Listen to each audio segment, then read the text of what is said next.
మనలో ఎవరికైనా సరే టైం మిషన్ ఎక్కి కాలంలో వెనక్కి ట్రావెల్ చేయగలిగే ఫెసిలిటీ కనుక వచ్చినట్టయితే మనం 1969కి వెళ్ళినట్టయితే మనం ఒక అద్భుతమైన విషయాన్ని చూడొచ్చు. అది ఈ ప్రపంచంలో ఇంకెవ్వరూ మళ్ళీ చూడలేనిది అండ్ చూద్దామనుకున్నా కూడా కుదరనిది. అదేంటి అంటే ఈ ప్రపంచంలోని అత్యంత అద్భుతమైన జలపాతాల్లో ఒకటైన నయాగ్రా వాటర్ ఫాల్స్ ఆ టైంలో ఎడారిగా మారిపోయింది. ఇది చాలా అంటే చాలా పవర్ఫుల్ వాటర్ ఫాల్, కానీ ఆ టైంలో కంప్లీట్గా డ్రై అయిపోయింది. అది సమ్మరే, కానీ సమ్మర్ కారణంగా అది డ్రై అయిపోలేదు, దాన్ని కావాలని డ్రై చేశారు. అండ్ ఆ నయాగ్రా ఫాల్స్ లో మొత్తంగా 3 మార్గాలు ఉంటాయి. వాటిలో ఒక్కదాన్ని మాత్రమే డ్రై చేశారు. అది అమెరికన్ సైడ్ ఉంటుంది. దాంట్లో ఒక్క చుక్క నీరు కూడా లేకుండా 6 నెలల పాటు కొనసాగింది. రీసెర్చర్లు ఆ ప్రాంతంలో చాలా రకాల స్టడీస్ చేశారు. అంటే అక్కడ చాలా రకాల రాక్స్ ఉంటాయి కదా, ఆ రాక్స్ గురించి స్టడీ చేశారు. అంటే ఒకవేళ అవి పూర్తి స్థాయిలో అన్స్టేబుల్గా మారిపోయినట్టయితే ఎరోజన్ కారణంగా తర్వాత చాలా పెద్ద డ్యామేజ్ జరుగుతుందన్న ఉద్దేశంలో వాళ్ళు ముందుగానే టెస్టింగ్స్ అయితే చేశారు. ఎరోజన్ గురించి మనకందరికీ తెలిసిందే కదా. న్యాచురల్ ఫోర్సెస్ అంటే వాటర్ కానీ విండ్ కానీ కొన్నిసార్లు భూమి మీద ఉన్న మెటీరియల్స్ అన్నింటినీ కూడా కంప్లీట్గా తుడిచిపెట్టుకుపోయేటట్టుగా చేస్తూ ఉంటాయి. ఫర్ ఎగ్జాంపుల్ మీరు గ్లేషియర్ ఐస్ని కనుక మడ్డీగా మారడానికి గమనించినట్టయితే అక్కడ ఎరోజన్ జరుగుతోందని అర్థం. అండ్ ఈ నయాగ్రా వాటర్ ఫాల్స్లో 3 వాటర్ ఫాల్స్ ఉన్నాయి. ఈ ప్రాంతంలో కూడా అదే జరుగుతోంది. అండ్ ఇది కెనడాకి మరియు యునైటెడ్ స్టేట్స్కి మధ్య ఇంటర్నేషనల్ బార్డర్గా కూడా పనిచేస్తూ ఉంటుంది.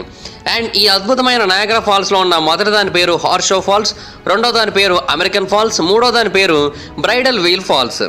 వీటిలో హార్షో ఫాల్స్ చాలా పెద్దది, ఆ తర్వాత అమెరికన్ ఫాల్స్, ఆ తర్వాత బ్రైడల్ వీల్ ఫాల్స్ అయితే చాలా చిన్నదనే చెప్పాలి. అయితే అమెరికన్ ఫాల్స్ ఏమో కంప్లీట్గా అమెరికా సైడ్ ఉంటాయి, హార్షో ఫాల్స్ ఏమో ఎక్కువగా కెనడా సైడ్ ఉంటాయి. కాకపోతే గోట్ ఐలాండ్ అనే ఒక ఐలాండ్ ద్వారా కొంతవరకు డివైడ్ చేయబడి మళ్ళీ అమెరికా సైడ్ కొంత వస్తూ ఉంటాయి. తర్వాత బ్రైడల్ వీల్ ఫాల్స్ అనేది అన్నిటికంటే చిన్నది, ఇది కూడా అమెరికా సైడే ఉంటుంది. కాకపోతే ఇది లూనా ఐలాండ్ ద్వారా సెపరేట్ చేయబడుతూ ఉంటుంది. సో అమెరికాకి మరియు కెనడాకి మధ్య ఒక న్యాచురల్ బార్డర్ ఉన్నట్టే.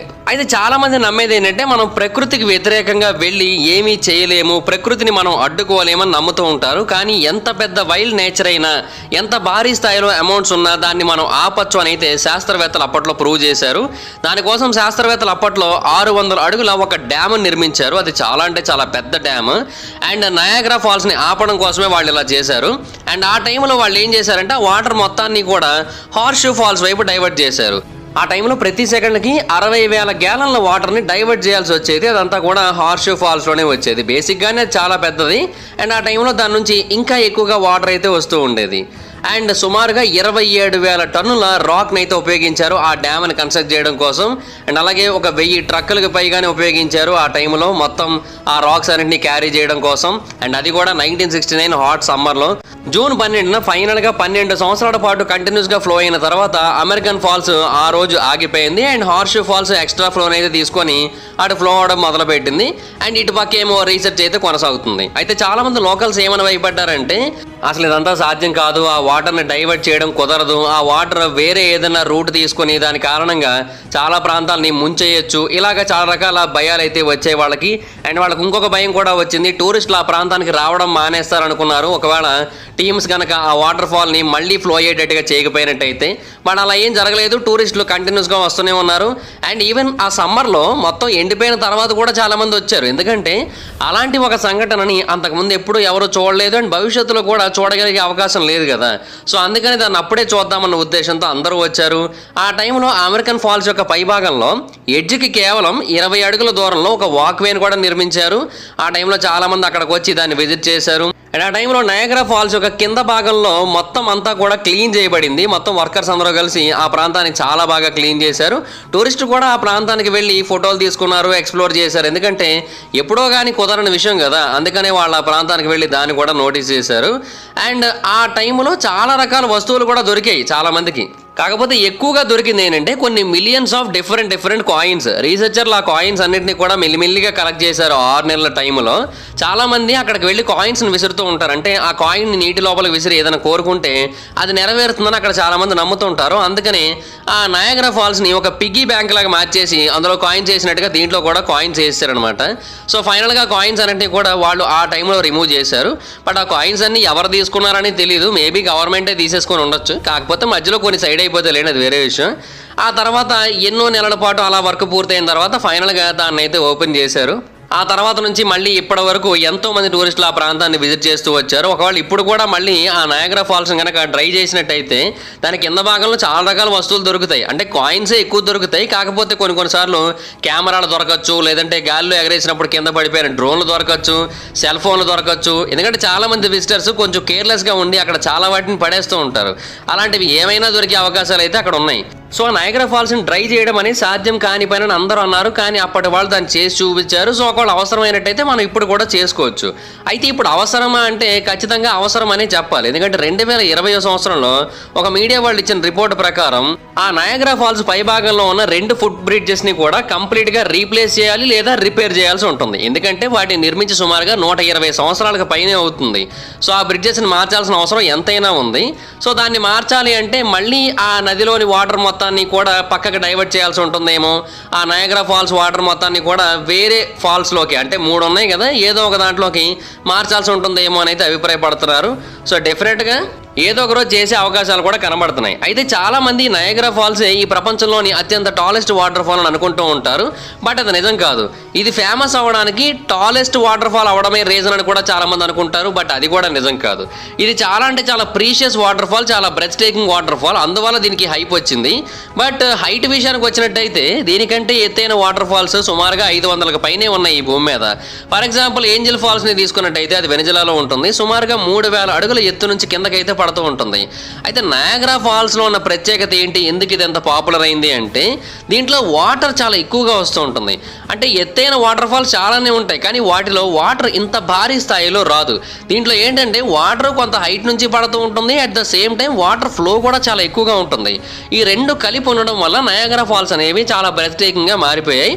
అండ్ ఈ ప్రపంచంలోని ఫాస్టెస్ట్ మూవింగ్ వాటర్ ఫాల్స్లో ఇది కూడా ఒకటి. ఈ నయాగరా ఫాల్స్ అన్నీ కూడా నయాగరా రివర్లోకి పడుతూ ఉంటాయి కదా. అయితే ఈ నయాగరా రివర్ కూడా లాస్ట్ ఐస్ ఏజ్ తర్వాత మాత్రమే ఫామ్ అయింది.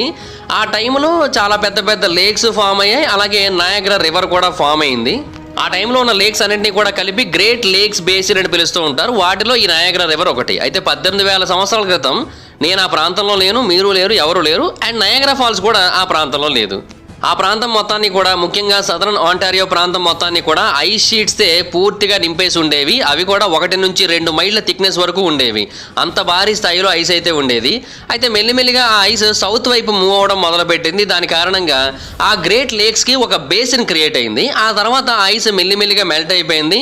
అండ్ ఆ వాటర్ అంతా కూడా ఆ బేసిన్స్లోకే చేరింది. అండ్ బేసిక్గా ఇప్పుడు మనం తాగుతున్న వాటర్ కూడా ఫాసిల్ వాటరే. కేవలం 1% మాత్రమే రెన్యూ అవుతూ ఉంటుంది. బట్ మిగతా వాటర్ అంతా, అంటే 99% వాటర్ అంతా ఐస్ షీట్స్ నుంచే వస్తూ ఉంటుంది. నయాగరా పెనిన్సులా కూడా 12,500 సంవత్సరాల క్రితం అసలు మనకు కనబడేది కాదు. బట్ ఆ తర్వాత పైన ఉన్న ఐస్ అంతా కూడా కరిగిపోవడం వలన ఆ వాటర్ అంతా కూడా వాటి లోపలికి ఫ్లో అయ్యి ఫైనల్గా ఆ రివర్ మనకు కనబడడం మొదలుపెట్టింది. అండ్ అది మాత్రమే కాదు, దానికి దగ్గరలో ఉన్న లేక్ ఈరీ, లేక్ ఆంటారియో ఇవన్నీ కూడా ఆ టైంలోనే ఫామ్ అయ్యాయి.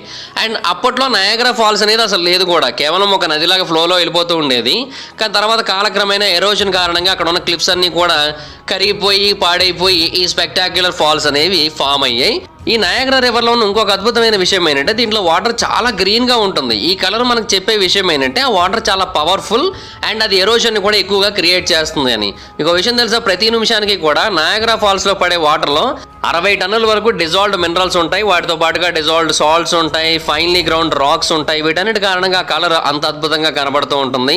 అండ్ యునైటెడ్ స్టేట్స్లో, కెనడాలో పర్టికులర్గా చెప్పాలంటే ఆ ప్రాంతానికి చుట్టుపక్కల ఎవరైతే నివసిస్తూ ఉంటారో వాళ్ళు సుమారుగా 10 లక్షలకు పైగా ఉంటారు. వాళ్ళకి ఆ ఏరియాతో చాలా యాక్సెస్ ఉంటుంది. అంటే వాళ్ళు నయాగరా రివర్ వాటర్స్ని వేరు వేరు పర్పసెస్ కోసం వాడుతూ ఉంటారు. కొంతమంది ఫిషింగ్ కోసం, కొంతమంది డ్రింకింగ్ వాటర్ కోసం, కొంతమంది రిక్రియేషనల్ యాక్టివిటీస్ కోసం, అంటే like swimming, boating, bird watching ఇలాంటి వాటి కోసం చేస్తూ ఉంటారు. బేసిక్గా హైడ్రో ఎలక్ట్రిక్ పవర్ గురించి మనకు అందరికీ తెలిసిందే కదా. అయితే ఈ ప్రపంచంలోని మొట్టమొదటి హైడ్రో ఎలక్ట్రిక్ జనరేటింగ్ స్టేషన్ని నిర్మించింది 19th సెంచరీ యొక్క ఎండింగ్లో. అండ్ దాన్ని నిర్మించింది కూడా ఈ నయాగరా ఫాల్స్ యొక్క పక్కనే.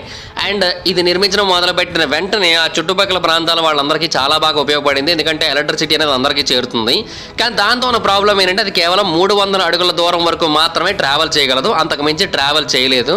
అయితే ఈ ప్రాబ్లమ్ని నికోలా టెస్లా సాల్వ్ చేయడం జరిగింది. ఆయన ఈ ఛాలెంజ్ని యాక్సెప్ట్ చేసి నెససరీ చేంజెస్ అన్నీ కూడా చేశారు. ఎలక్ట్రిసిటీ అప్పుడు లాంగ్ డిస్టెన్సెస్కి ట్రావెల్ చేయడం మొదలుపెట్టింది. ఒకవేళ ఆల్టర్నేటింగ్ కరెంట్ కనుక రాకపోయినట్టయితే, టెస్లా కనుక లేకపోయినట్టయితే ఇప్పటికీ కూడా మనం చాలా ప్రాబ్లమ్స్ని ఫేస్ చేస్తూ ఉండేవాళ్ళం. ఆ నయాగరా ఫాల్స్ మీద చాలా చోట్ల ఇప్పుడు పవర్ ప్లాంట్స్ అయితే ఉన్నాయి. అవన్నీ కలిపి మొత్తంగా 2 మిలియన్ కిలోవాట్స్ ఆఫ్ పవర్ని అయితే ప్రొడ్యూస్ చేస్తూ ఉంటాయి.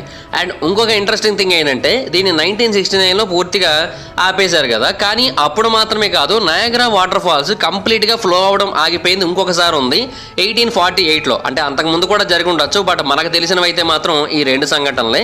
1848లో కూడా నయాగరా ఫాల్స్లో వాటర్ 40 గంటల పాటు ఫ్లో అవ్వడం ఆగిపోయింది. బేసిక్గా అది చాలా అంటే చాలా పాపులర్ వాటర్ ఫాల్స్, టూరిస్టులు అక్కడికి వస్తుంటారు అండ్ చుట్టుపక్కల వాళ్ళకి అదే ఎనర్జీ సోర్స్ కూడా. సో అది ఆగిపోవడం చాలా మందికి భయం వేసింది. అండ్ ఈసారి మనుషుల కారణంగా కాదు, ఈసారి ప్రకృతి కారణంగా అనేది ఆగిపోయింది. అండ్ ఆ వాటర్ ఫాల్స్ని ఐస్ బ్లాక్ చేసింది. ఆ నయాగరా రివర్ని ఆ రోజు మొట్టమొదటిసారిగా ఒక అమెరికన్ ఫార్మర్ గమనించాడు. అతనికి రోజు రాత్రి పడుకునే ముందు ఆ ప్రాంతంలో కొంత నడవడం అలవాటు. సో అందుకని దానికి దగ్గరగా నడుస్తున్న టైంలో అతనికి రోజు వినిపించే ఆ రోరింగ్ సౌండ్ వినిపించట్లేదు. అంటే నయాగరా వాటర్ ఫాల్స్ అనేవి చాలా హెవీ సౌండ్ చేస్తూ వెళ్తూ ఉంటాయి కదా, ఆ సౌండ్ అతనికి వినిపించట్లేదు. సో ఏంటా అని ఆ రివర్ యొక్క ఎడ్జ్ దగ్గరకు వచ్చి చూసి అతను షాక్ అయిపోయాడు. ఎందుకంటే అక్కడ ఎక్కడా కూడా వాటర్ ఫ్లో అవ్వట్లేదు, మొత్తం గడ్డకట్టేసి ఉంది. సో అప్పుడు ఈ విషయం బయట ప్రపంచానికి తెలిసింది. ఫ్యాక్టరీస్, మిల్స్ అన్నీ కూడా కొద్ది రోజుల పాటు షట్ డౌన్ చేసేయాల్సిందని డిసైడ్ అయ్యి క్లోజ్ చేసాయి. టర్టిల్స్ ఆ ప్రాంతంలో నడవడానికి ట్రై చేస్తున్నాయి, కానీ కుదరట్లేదు. నీటి లోపల ఉన్న చేపలన్నీ కూడా చనిపోయాయి. కొంతమంది ఆ టైంలో ఆ రివర్ యొక్క బాటం ప్రాంతానికి వెళ్ళి వాళ్ళకి దొరికిన వస్తువులన్నీ కూడా తీసుకోవడానికి ట్రై చేశారు. అప్పట్లో ఉన్న మరీ ఓల్డ్ లెవెల్ కెమెరాస్ను ఉపయోగించి కొంతమంది ఫోటోలు తీయడానికి కూడా ట్రై చేశారు. ఎందుకంటే ఫస్ట్ కెమెరాని ఇన్వెంట్ చేసింది 1839లో కదా. సో అప్పటికి ఆ కెమెరాని ఇన్వెంట్ చేసి ఒక 9 ఏళ్ళు అవుతుంది. సో పెద్దగా డెవలప్మెంట్స్ ఏమీ లేవు, చాలా పాత కెమెరాలు. ఒక ఫోటో తీయడానికి కొన్ని గంటల పాటు అక్కడే అలా స్టేబుల్గా నుంచోవాల్సి వచ్చేది. బట్ అలాగే ఉండి కొంతమంది అయితే ఫోటోలు కూడా తీశారు. బట్ 2 రోజుల తర్వాత మార్చి 31వ తారీఖున దూరం నుంచి ఒక రంబ్లింగ్ సౌండ్ అయితే వినిపించడం మొదలుపెట్టింది. అండ్ అది మెల్లిమెల్లిగా దగ్గర అవుతోంది, సౌండ్ కూడా పెరుగుతోంది. చాలా మంది అది గమనించి దూరంగా పారిపోయారు.